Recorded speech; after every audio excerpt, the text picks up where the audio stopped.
Hey everybody, I'm Yvonne with Making It on a Quarter and welcome to my kitchen in our urban homestead.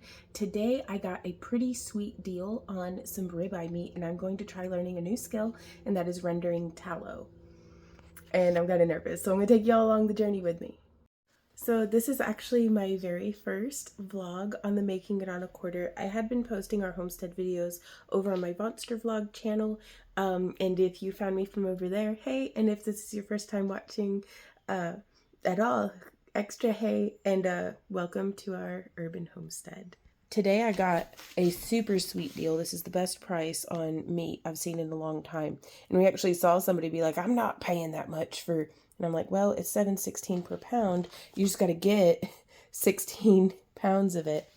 But it was just a whole big old hunk of meat, and they cut it up for me and everything and even gave me the trimmings. And this is what I'm going to be rendering.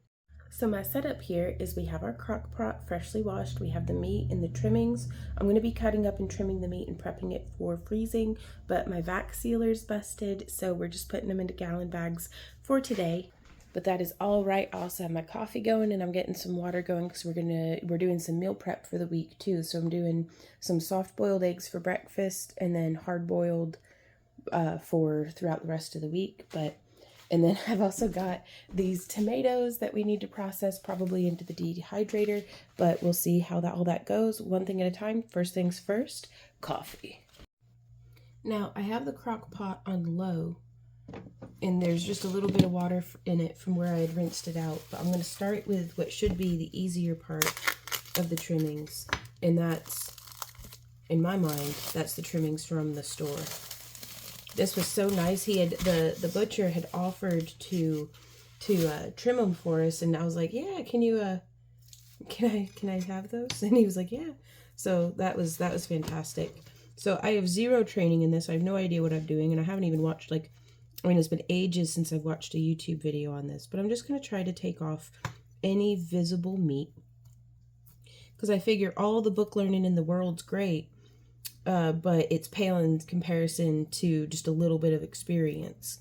You know, I learned so much. I recommend both. Like, I'll always keep reading books and articles and things, but getting hands-on experience just gives me, it's very humbling. It's always very humbling to find out just how time-consuming or energy expenditure or, you know, all of these things something can be when you think, oh yeah, this will be easy. I got this.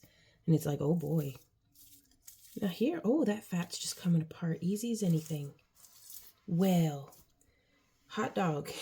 And then ends like this. I'm going to be frying up these trimming pieces with breakfast. So I'm really glad I asked the gentleman at the store if I could keep the trimmings. And even the gentleman at checkout was like, oh, that's nice. I'd give that to my dog. And I'm like, well, Z will be getting some of it. Now, I need to cut these up, I do believe, into nice small pieces. This is the sharpest knife I own. And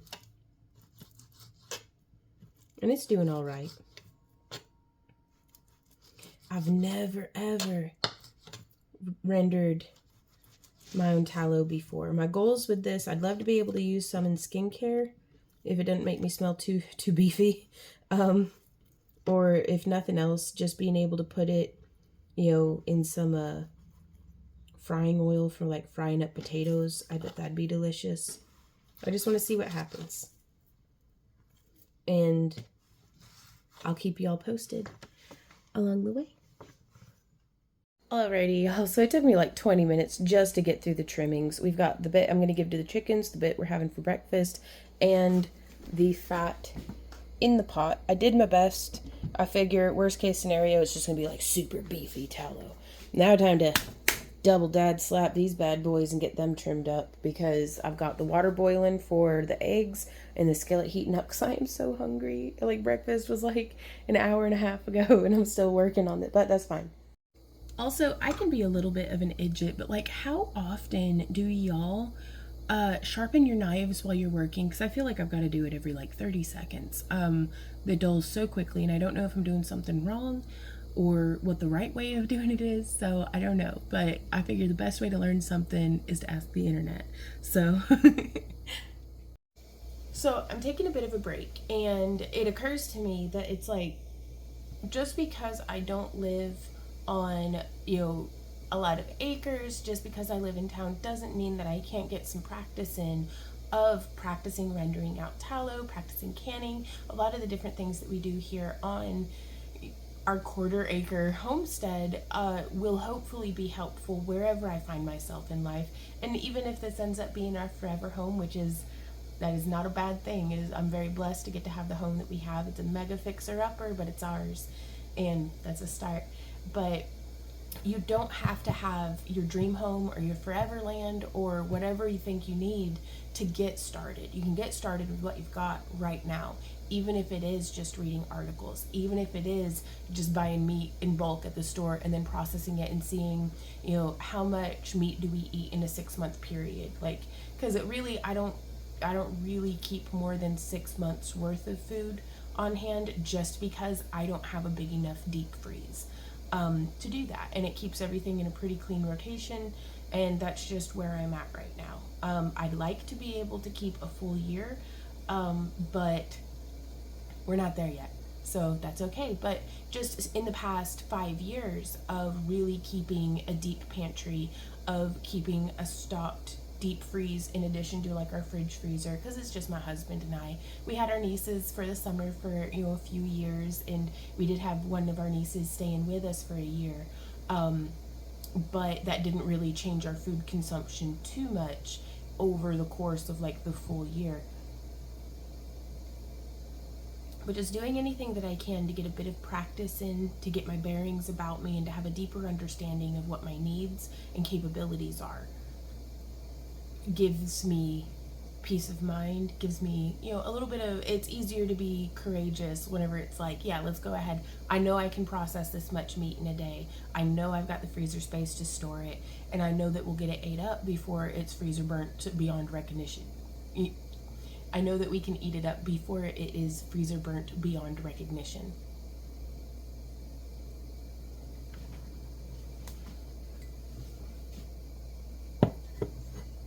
And I think that kind of knowledge about, you know, myself and my home gives me, like, that's invaluable. That kind of knowledge is invaluable, and I'll be able to take it anywhere. We're taking a break and having some steak and eggs. Alrighty guys, so what we've got going on here, we've had a lovely breakfast, and I'm getting the rest of these steaks processed, and from each steak I'm getting 2 or 3 parts depending. So I'm getting the tip, the strip, and like the chop, I guess, I don't know. But the tips, these are what I'm saving for breakfasts. I like to fry those up to have steak tips and eggs. This is what the chickens are getting, and then here in the crock pot is our rendering fat. And so I just come through here, and we're good eaters. And even whenever we're on, you know, going keto or doing a calorie deficit, we'll still eat 2 of these each for dinner. It's a nice, usually if we've missed lunch or something, or just a nice big heavy protein day. And so I'm just going to get all that trimmed away, and I'm just getting in here, and it almost just pulls apart. But I don't want any of the bits that cook down and get gristly. And that's what all this is. And then I'm going to take off the fat and cut it up. If there's any visible meat on it, I put that for the chickens. And then this I'm just going to cut up into bite-sized bits for the girls, because otherwise it's like watching them eat spaghetti noodles that are too long. And then this is that gristly bit. So this one's not a particularly robust strip, but that's okay. So there's that. I'm going to give this piece to the doggy, who's a good boy. Oh, there he is. And then I'm just going to keep processing down these steaks. So again, I've got that little tip. I'm going to cut some of that fat off of. And I don't know if this is the right way to do it. This is just how I'm doing it, and it's getting done. And I think that's what's important, is to just get started and get it done. Reckon you got anything good to eat in there? Alrighty, y'all. So we have finished processing up the meat. not including the tallow that, I don't know if this is how it's supposed to look, y'all. Like, it just smells like sweaty meat fat in here. And then the trimmings for the chickens that I gave some to the Z-Dogs. He's a good boy. We have 2 packs of this ribeye steaks and strips, 4 packs of just plain old ribeye steaks, 1 pack of tips. We ate another pack's worth with breakfast with eggs this morning, and then 3 packs of the ribeye strips. So we have 1, 2, 3, 4, 5, 6, 7, 8, 9, 10, and then 11 with what we ate this morning. So that's we paid $135 after tax, and King Cash Saver does like plus 10% at checkout. So $135 divided by, let's say that's 22 plates that'll get made out of that 11 meals for 2 people. So that's, you know, each one of these bags is enough for at least 2 people. And I could, you know, usually we just have a vegetable and meat for our meals. But if we had friends over or something, we could do 2 vegetables and reduce the portion size of the meat and spread it farther. But just with what we've got here, it's a little over $6 per plate of a really nice beefy steak dinner. So I'm pretty happy with that. Now it's just time to render down this tallow into something hopefully usable. So while the crock pot does its thing on the counter in the kitchen, I'm gonna come and hang out with my chickens and feed them some beef trimmings. We're joined by Mr. Puddums. We got all the ladies, all the single ladies, all the single ladies, all the single ladies, all the single ladies. Ooh, gotta close the gate before they fix into RUNNOFT. So you can probably hear their solar fan in the background. Well, yeah, girls, get it.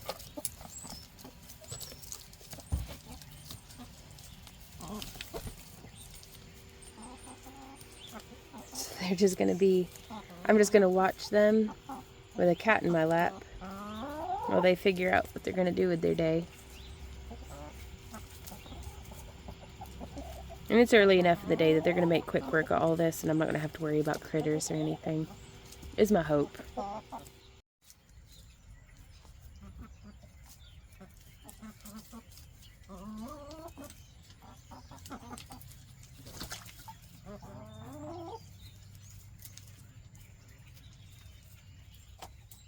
So I've got a Mr. Puddums in my lap, a Z standing guard by the gate, and a mess of chickens eating beef. It's a pretty good day, huh, Mr. Puddums? Alrighty, y'all, so we've had this on for like 3 hours now, and you can see this is all the fat that is cooked down out of it. And we're making some serious progress. The whole house just stinks like hot beef. Like, I say stinks because it's just that kind of greasy beef fat smell. And it's okay, like, I guess, but after smelling it all day, it's like, okay, I'm a little tired of that smell. But we're starting to really make some progress and get it broken down just low on the crock pot. I've been keeping the lid on, which I don't know if that's a good or a bad thing, but it was the only way I was able to start making some progress. But I'll keep you all posted as we go along. Alrighty, y'all, it is 5:22 in the afternoon, and this is the state of our hot beef. Okay, so what I should have done was cut my pieces up much smaller and more consistently. Now I know for next time, because I've got some pieces that are going to start burning, and I worry that they're going to flavor the whole batch, and I don't want to over brown them. So I think what I'm going to do is I'm going to go ahead and strain it here. I'm going to save these as little treats for the chickens and kind of go from there. Let me know down in the comments, you guys, what should I have done also? Like, you know, what was I getting right? What am I getting wrong? What would you recommend for next time? And also, what are your favorite uses of beef tallow? So this is the first stage of filtration, and in the pursuit of getting every dish in my house dirty, I'm going to be feeding this through the colander first. I don't know if that's actually better or worse. I don't know. But, like, I don't know. You just gotta go. You don't gotta get it perfect. You just gotta go. Let's be careful because this is bubbling hot fat.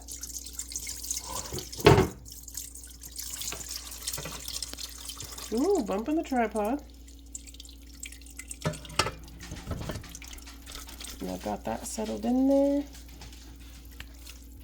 And I'm just scraping all those little bits out. There we go. And I'm putting this straight into an empty sink because I don't want any fat to drip down the inside of my crock pot like heating element. And now I'm going to elevate this up and out. Look at all those crackles. They're so oily.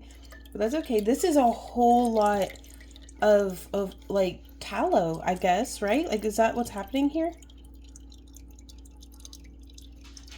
So I'm just going to elevate this out. In fact, I think I'm going to carefully... Whoop. There we go. And like I said, getting every dish in the house dirty. Okay, they all needed washing anyways, probably. I'm going to use my spider to get that out of there. And now I'm just going to let this drip. And then we're going to move on to another stage of filtration, which is this little fine mesh strainer that I have. But I'm going to let this settle, but I don't want it to cool too much because I want it to still flow freely.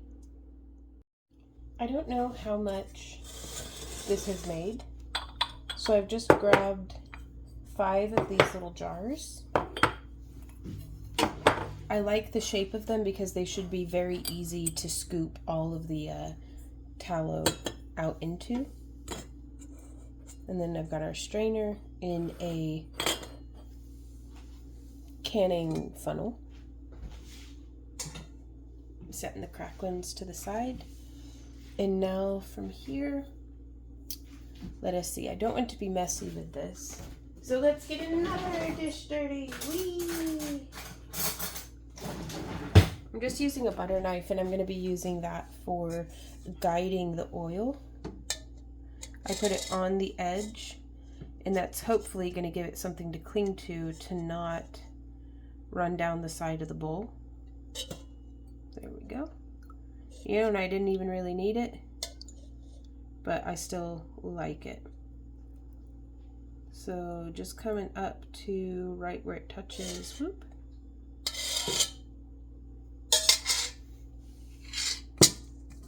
Let's get a different camera angle. Oh, you can actually see how much that caught from going through into the jar.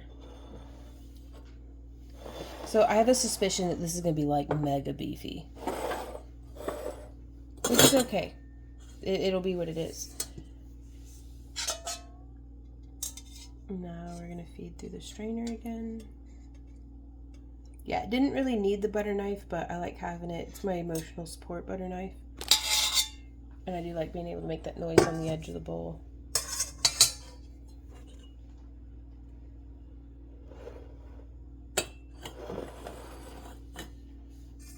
So I'm going to try to leave these puddled dregs in the bottom of the mixing bowl.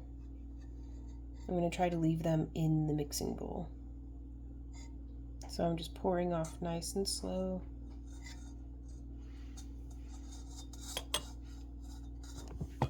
Here you can see in better lighting what I'm talking about. Oh, I don't want that to fall into our tallow. So this is the tallow while it's still hot. I'm going to set some lids on these just to keep any dust out of it while they set up. So it is now this evening and they are room temperature and they're kind of just watery beef fat. So I'm going to consider this a fail, but I had a whole bunch of fun. So let me know in the comments, please, oh please, oh that's right, what I should do differently next time. I'm probably gonna put this, just mix it in with some of the chicken's feed, a little at a time, to just get some more fat in their diet and get them nice and plump before the cold weather sets in. Or actually, I'll probably freeze it and give it to them when it is very cold and they need the extra calories. That'll be what we do. But it was a really fun experiment, and my whole house smells like beef. So I'm really looking forward to learning how to do it correctly next time. But thank you guys for watching. Let me know how you're doing. And until next time, keep on keeping on. Mwah. Bye. Haha, I bet you thought that was the end of the video. It's okay. I thought so too. It's the morning after, and I have put the tallow into the fridge. And it looks tallowy. So that's pretty good. Let's fry some taters, y'all. So I have these 2 potatoes. They're some of the last of our harvest of what we planted in the spring, and they're starting to get a little soft, so it's time to eat them. But I wanted to start by just cutting in. I mean, I guess that looks like tallow, y'all. Does it need to be kept in the fridge? Like, I don't know. I'm gonna try it though. But probably a butter knife would have been better. But I'm going to carve some out, probably a tablespoon or 2. I'm just pan frying some diced up potatoes. So let's get that in the skillet. So I've just turned the skillet on. I'm very interested to see over this kind of flame what kind of melting that we get.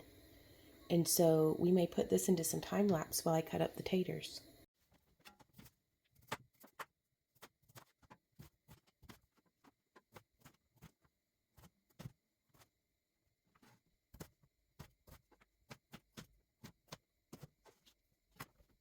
So here you can see it only took just a minute to get all of this melted down. It smells tallowy, like, I guess, I don't know, this is how tallow smells to me now. So, because it's the only tallow I've ever known. So I need to let it get a little hotter before I just, oh, in the camera. There we go. Sometimes the camera gets tired, I guess. But you can see it melted real nice. I'm just letting the skillet get a little more up to temperature so I can put the taters in. I always rush it. Here we go. Let's just rush it.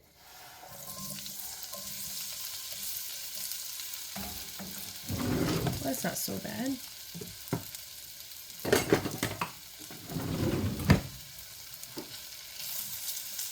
And I'm just going to get them spread around, and I'm going to season these with some salt, pepper, and garlic powder, just because that's my favorite.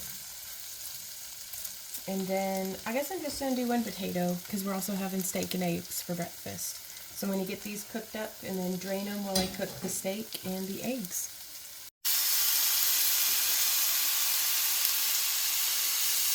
So this is how breakfast came out, and the potatoes I think look pretty good. It did get a little smoky there at the end, and now let's go ahead and try one. Oh, hell yeah. Y'all, that's good.